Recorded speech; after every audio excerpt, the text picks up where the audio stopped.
Still, soccer Pythocines think that they are the most cunning and will definitely deceive everyone. In each of them sits a sketch artist and winks at the other.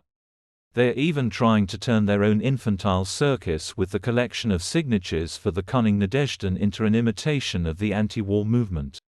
And now Naturala Volkov is broadcasting that the people are against the war, which is what needed to be proven. And they are ready to present this opinion as a serious argument for not paying reparations to Ukraine after the war. Scoops never do anything for nothing. And now inside the cave, the illusion of the reality of the election process is created with signatures for the anti-war candidate. The app works brilliantly. Sketchy demiurges roll Nadezhdan's ball under thimbles in such a way that it takes the breath away of the hairy people. It is clear that in the end the stump will give birth to a rat, and with stunning results. Still, it's not in vain that Elichka Pamphilova chews on her rations. It is also clear that the West does not recognize the results of this fascist fuss, which means that any negotiations after March 18 will become impossible.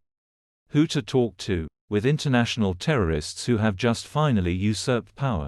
That is why Lavrov rushed to the United States for the last time to try to personally convey the bald proposal. We are stopping the war under your guarantees, and even agreed to Ukraine's entry into NATO. And in return we receive 18% of the occupied territories of Ukraine. The main message: the cave needs a break. It has accelerated to such deadly speeds that it is already suffocating. From sanctions, deterioration of infrastructure, lack of personnel and general exhaustion. Such breakthroughs are looming on the horizon that not only civil planes, but also elevators in high-rise buildings will begin to fall. And before everything collapses, the system is looking for the last chance to somehow come to an agreement. Crooked, askew, it doesn't matter. The main thing is to survive. The Kremlin lads have been giving these signals since September. They intensified in December, but the United States responded that Ukraine's position exists for all impudent wishes, so the bald devil should address his delusional proposals to Kyiv, and they will decide whether to accept them or not.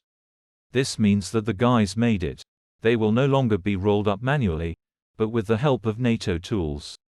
And Putin's swan song may soon sound in the Kaliningrad region, where he slipped away on Thursday to personally test the enclave's readiness for a clash. Propaganda sirens have already howled about the inevitability of cutting through the Suwalki corridor, because without it, Kaliningrad will face a painful blockade. Until hunger. And the head of the Foreign Intelligence Service, Naryshkin, howled that the vile West was in full swing preparing a revolution in Russia using proven, Maidan technologies.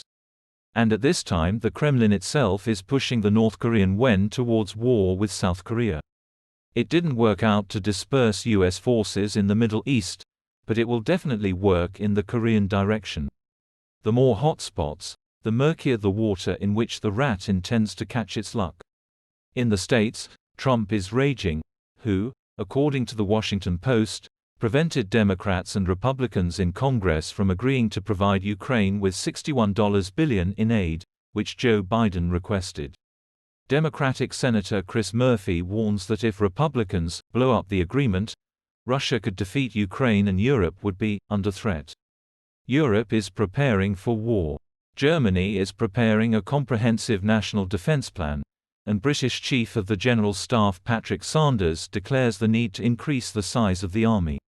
On January 25, the largest NATO exercise since the Cold War began. More than 90,000 military personnel of the alliance countries will work on implementing defense plans to respond to a possible attack by Russia. This will be a clear demonstration of our unity, strength and determination to defend each other, our values and the rules-based international order, said NATO's Supreme Commander Europe, General Christopher Cavoli. By all indications obvious and indirect, Putin is doomed to win the March plebiscite, if only to finish out his disastrous game. And it will be up to others to clear away the pile of wood that he has broken and will continue to break. The main thing is that the system itself does not survive. How fragments of the Nazi Reich did not survive in 1945. The cave should freeze and fry 100%, after which it will collapse to the ground.